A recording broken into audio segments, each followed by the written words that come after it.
Halo semuanya, coba dipikirin. Apa sih persamaannya secangkir kopi yang lagi Anda minum sama playlist lagu favorit Anda di layanan streaming? Keduanya emang bagian penting dari ekonomi kita, tapi jelas beda banget kan? Nah, hari ini kita bakal kupas tuntas dua konsep dasar ini, barang dan jasa. Yuk kita mulai! Oke, coba kita bayangin ya, sepatu baru sama koneksi internet. Yang satu bisa kita pegang, bisa kita pakai. Satunya lagi, nggak kelihatan, nggak bisa disentuh. Tapi, kita bayar untuk keduanya kan? Dan keduanya sama-sama bikin hidup kita lebih mudah. Jadi, apa sih sebenarnya yang membedakan keduanya? Nah, itulah teka-teki yang mau kita pecahkan bareng-bareng hari ini. Buat jawab pertanyaan tadi, kita mulai dari yang paling gampang dulu, yaitu yang bisa kita sentuh. Sepatu. Yuk, kita bedah dulu apa sih sebenarnya yang dimaksud dengan barang? Kata kuncinya di sini tuh cuma satu, berwujud. Gampangnya gini, kalau sesuatu itu bisa Anda sentuh, bisa Anda lihat, dan bisa jadi milik Anda, nah itu adalah barang. Pokoknya dia punya bentuk fisik, entah itu pulpen di meja Anda atau mungkin motor di garasi. Nah, lihat gambar ini deh. Ini nunjukin satu hal yang penting banget. Barang itu nggak muncul dari langit. Ada prosesnya. Ada orang, kayak bapak pembuat batu bata ini, yang ambil bahan mentah, terus diolah jadi sesuatu yang punya nilai. Nah, proses inilah yang kita sebut produksi. Dan proses produksi ini ada di mana-mana. Baju yang lagi kita pakai sekarang, ada yang jahit. Makanan di piring kita, ada nelayan yang nangkap ikannya, atau petani yang nanam sayurnya.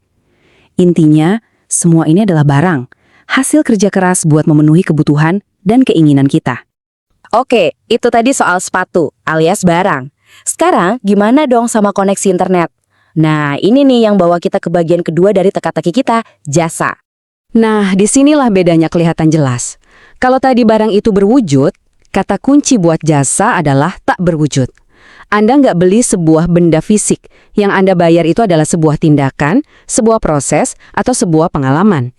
Coba pikirin deh, layanan streaming film, atau pas lagi potong rambut. Betul banget.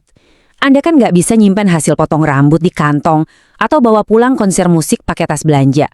Tapi Anda merasakan manfaatnya. Nilainya itu ada di pengalamannya, bukan di kepemilikan barangnya.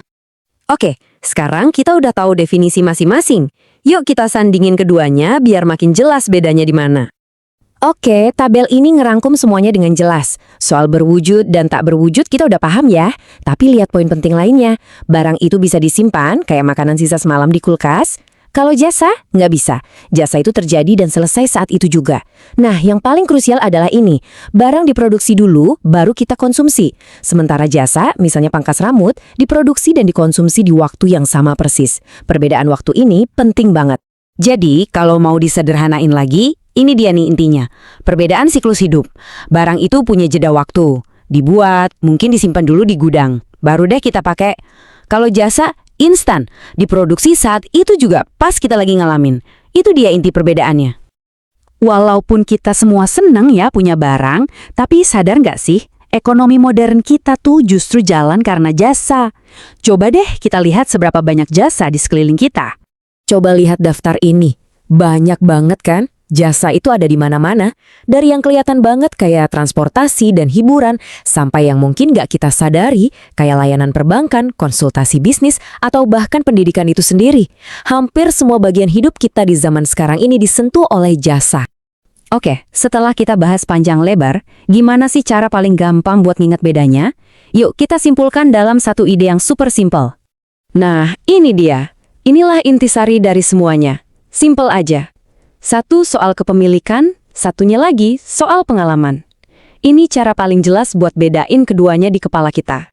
Dan yang penting buat diingat, ini bukan soal barang versus jasa ya. Keduanya itu saling melengkapi. Kita butuh barang yang bisa kita pegang, dan kita juga butuh jasa yang membantu kita. Dua-duanya bikin hidup kita lebih gampang dan lebih baik. Nah, sekarang giliran Anda. Coba deh, renungin sebentar. Apa barang terakhir yang Anda beli? Terus, apa jasa terakhir yang Anda gunakan? Bisa jadi itu secangkir kopi yang lagi Anda pegang dan layanan internet yang bikin Anda bisa nonton tayangan ini. Kalau kita mulai perhatiin, kita bakal sadar kalau dunia kita ini ya isinya perpaduan keren antara apa yang kita miliki dan apa yang kita alami.